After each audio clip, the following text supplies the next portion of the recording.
समाज, असंच नाही होणार. त्याचं काहीच होत नाही. भगवान परमात्मा सांगतात उद्यमेन सिद्धंती कार्याने नाही मनोरथ नाही शुप्तस्य सिंहस्य प्रविशन्ति मुख्यवर्गा. हे तर एवढं मोठं राष्ट्रकार्य आहे. झोपेत तुम्हाला कोणीच आणून देणार नाही. झोपलेल्या सिंहाला सुद्धा शिकार करण्यासाठी हातपाय हलवावे लागतात. तेव्हा आपल्याला एवढं मोठं कार्य करायचंय, त्यासाठी घराच्या बाहेर पडावंच लागेल आणि समाजामध्ये जागरण करावं लागेल. आपण असे ठावे ते इतराशी द्यावे. मी जागा झालो ना, किमान 10 लोक तरी त्या ठिकाणी मी जागा करणार आणि त्या 10 लोकांना प्रवृत्त करणार की बाबा रे, हा अधिकार आहे आपला, हा 5 वर्षांनी येतो आणि या 5 वर्षांनी येणारा अधिकार व्यर्थ जाऊ द्यायचा नाही. योग्य त्या ठिकाणी निवड करायची. सगळ्या गोष्टी आपल्या हातात आहे.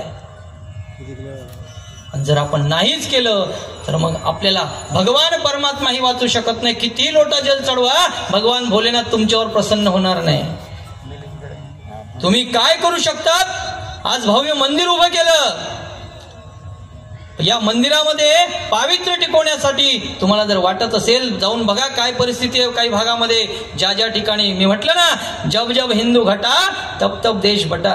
पलायन करावं लागलं, फार लांब जायची गरज नाही. तेव्हा आपली जबाबदारी आहे. संत महात्मे त्यांचं कार्य करणार आहे. मिलिटरी सक्षम आहे ती त्या ठिकाणी, पण आपली जबाबदारी आहे त्या मिलिटरीला बळ देण्याचं कार्य. आज कोण्या तरी मातेचा जवान पुत्र त्या ठिकाणी स्वतःच्या प्राणाची पर्वा न करता हातामध्ये संगीन घेऊन उभा आहे.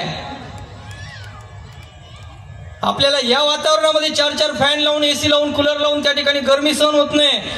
पण विचार करा, राजस्थान सारख्या वाळवंटामध्ये, लद्दाख, ग्लेशियर, सियाचीन सारख्या ठिकाणी माझा जवान जो या देशाचा हिरो आहे, रिअल हिरो आहे, त्याची काय अवस्था असेल.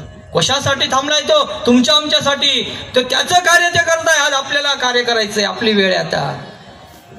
नेहमी म्हणायचो मंदिर कधी बांधणार, मंदिर कधी बांधणार. आता मंदिरही पूर्ण झालंय. जबाबदारी आपली आहे. असे कित्येक मंदिर आहे की त्यांना त्या ठिकाणी पुनर्जीवन करायचं आहे आणि ती जबाबदारी आपली आहे. जर आपण आपल्या कार्यापासून पदच्युत होत असू तर आपलं दुर्दैव. भगवान परमात्मा ते सांगतात, मीही कर्म करतो, कर्म कुणाला सोडत नाही. आता जबाबदारी तुमची आहे. धर्माची स्थापना माझ्या परमात्म्याने केली आहे, तेव्हा तो धर्माचं पालन करण्याची जबाबदारी आज आपली आहे. आपण मनुष्य म्हणून आलोत ना या ठिकाणी. आपल्या कर्मापासून पदच्युत झालो तर आपल्याला कोणीच वाचवणार नाही. आपण आपलाच घात करून घेतो, लक्षात घ्या. म्हणून न चुकता येत्या 13 तारखेला सर्वांनी घराच्या बाहेर पडायचं. मी सांगत राहून गेलो, एवढ्या उन्हामध्ये ते जवान त्या ठिकाणी स्वतःच्या प्राणाची पर्वा न करता देशासाठी, तुमच्यासाठी, तुमच्या संरक्षणासाठी तिथं उभे. मग त्यांना शक्ती यावी, त्यांना बळकटी यावी, त्यांचा हौसला बुलंद व्हावा, यासाठी भर उन्हात आपल्याला बाहेर पडायचंय. ज्यांना ऊन शक्य नसेल त्यांनी सकाळीच नंबर लावा. हो, तुमच्या एका वोटमुळे श्रीयो वैश्य सदाशूद्र स्तेपी अंती परामगतीम सकळासी आहे ते अधिकार. हे स्वातंत्र्य फक्त याच तत्वज्ञानात आहे, याच व्यासपीठात आहे, या धर्ममंडपात आहे. आणि हे उत्सव जर तुम्हाला भविष्यात व्हावे वाटत असतील तर तुमचं कार्य तुम्हाला करावं लागेल. जाऊन बघा पश्चिम बंगालमध्ये काय स्थिती आहे. दुर्गा उत्सवाला परवानगी घ्यावी लागते इथून. आणि याच भ्रांतीत आपण होत जगतो. माझ्या एका वोटने काय होणार महाराज, माझ्या एका वोटने काय होणार.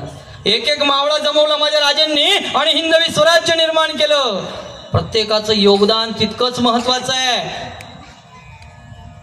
या समिधामध्ये, या यज्ञामध्ये आपली समिधा आहुती गेलीच पाहिजे. म्हणून त्या दिवशी सर्वांनी बाहेर पडायचं आणि तो स्वाभिमान, हा ये डाग अच्छा आहे नाही का, ये डाग अच्छा आहे. हो, अन्य डाग नाही का. हा जर डाग जर तुम्ही नाही लावून घेतला तर तुम्हाला आयुष्यातून मोठमोठे डाग लावून बाहेर पडावं लागणार आहे. मग अशी आल्या आप्पांचा आमचा विषय झाला. महाराज वाटत नव्हतं, म्हटले आम्ही कारसेवा त्या ठिकाणी, ते आमच्या डोळ्यात देखत हे स्वप्न पूर्ण होईल. झालं ना पूर्ण. राम मंदिर, ज्या ललाला आपण सकाळी झोपवतो, त्याला खाऊ घालतो, त्याला नैवेद्य देतो, त्या माझ्या कृष्णाला सुद्धा अजून पारतंत्र्यामध्ये जीवन व्यतीत करावं लागतंय. जाऊन बघा मथुरेला काय परिस्थिती आहे. काशीला जाऊन बघा काय परिस्थिती आहे. असे कितीतरी शेकडो लाखो मंदिर आहे की जे अधिग्रहित केलेली आहे. आणि त्यांना जर मुक्त करायचं असेल तर तुम्हाला घराच्या बाहेर पडावंच लागेल. पडणार ना? मग आपलं कार्य बजावणार ना? हो.